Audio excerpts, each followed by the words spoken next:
Hey everyone, let's make a coffee filter wreath from the Dollar Tree. We're going to start out with one pack of coffee filters. There's 150 in there, and one of these styrofoam wreath forms. We're going to open it and just do your best to get the filters apart and wad it up at the bottom like that and glue it on. I get my glue sticks at Walmart. They do have them at the Dollar Tree, but I like the ones from Walmart a little better. Anyways, don't worry about being really meticulous about this because I've made them different ways and it actually looks better if it's kind of just thrown on there and random. I don't space them too far apart. I want to fill it in pretty good. So just take your time and go around, and you pretty much do everything except the back side. So you can see here I'm reattaching if a little bit tends to come unglued because I'm moving along so quickly. So just re-glue it down and go all the way around the sides, on the inside, the outside, all over the front, the best you can, and try to get it pretty full looking. So it's kind of hard to separate the coffee filter sometimes, so just kind of like wiggle them back and forth, a huge stack, and you can get them separated a little bit easier. You can put them into the flower shape as you go, or you can do like a big pile in the beginning if you want, whatever you want to do. You can glue them on sideways, sticking straight up, or a little of both. You can see I do a little bit of both. As you go, they kind of want to go whichever way. And like I said, don't worry about being so meticulous about it.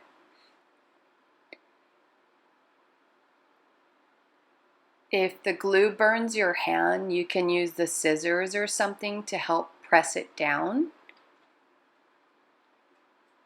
I use this small multi-temp hot glue gun, so I don't feel like it really burns me or anything. As long as you don't stick your finger directly in the glue, you should be just fine. So here we are, and it's just about done. And I'm just filling in these last couple of spots here. I really like it to look full as possible. I like the Dollar Tree option because, well, number one, the wreath is barely over $2 if you count the cost of the glue sticks and any kind of ribbon or anything you want to add additionally. But I've made these larger where I've used like 500 coffee filters, and I actually like this one better.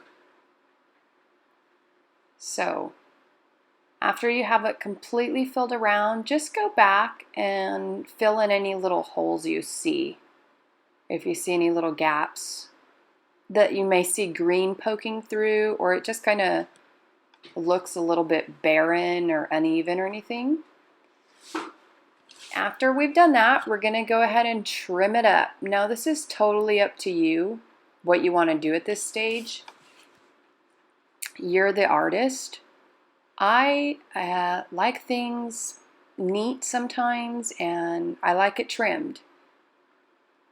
I think it gives it a little bit of a fuller look, and it doesn't look as much like coffee filters. Even though you know it's a coffee filter wreath, I'm really going for that farmhouse white look. I love these wreaths for the farmhouse style. It's so inexpensive. And I think that's part of what makes it like very country decor, because it's not about like spending a ton of money on a wreath. And I like that. You can make a cute little wreath for $2. If you wanted to, you could dye the coffee filters. You can also use the brown ones that are tea stained. If you buy them at the grocery store, Walmart, they're usually about $1 a pack anyway. But you can stain them. I've seen them many colors.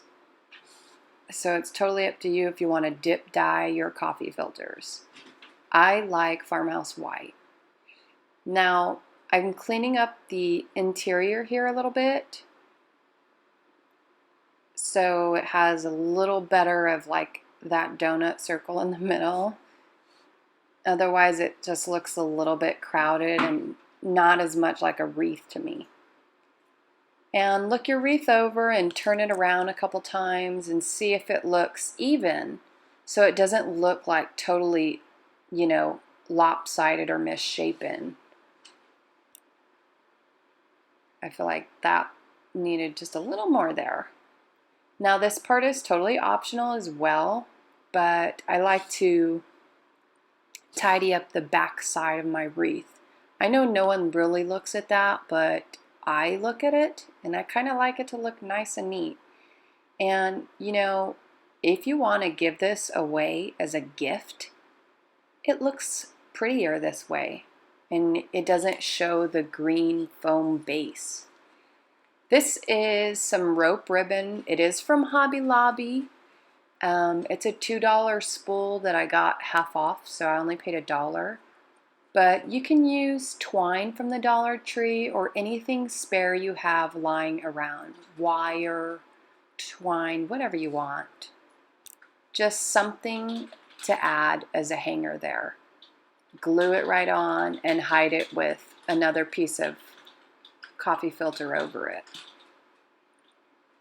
Now this is also another option, and sometimes I like it totally plain, just the white coffee filter wreath. Actually, I think is usually my favorite, but I like to add ribbon too to switch it up for seasonal decor or to fit your decor needs.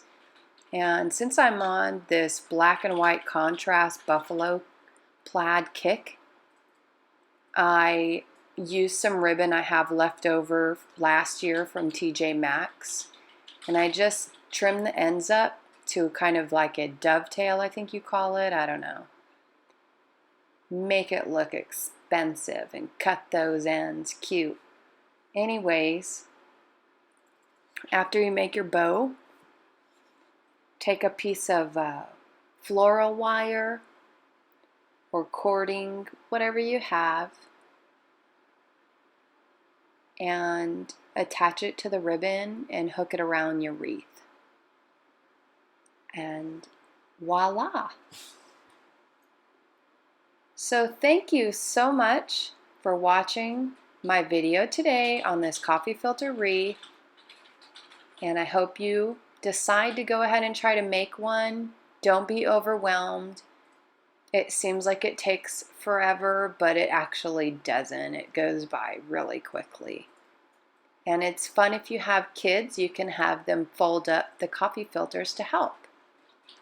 Thank you. Subscribe if you like this video for more.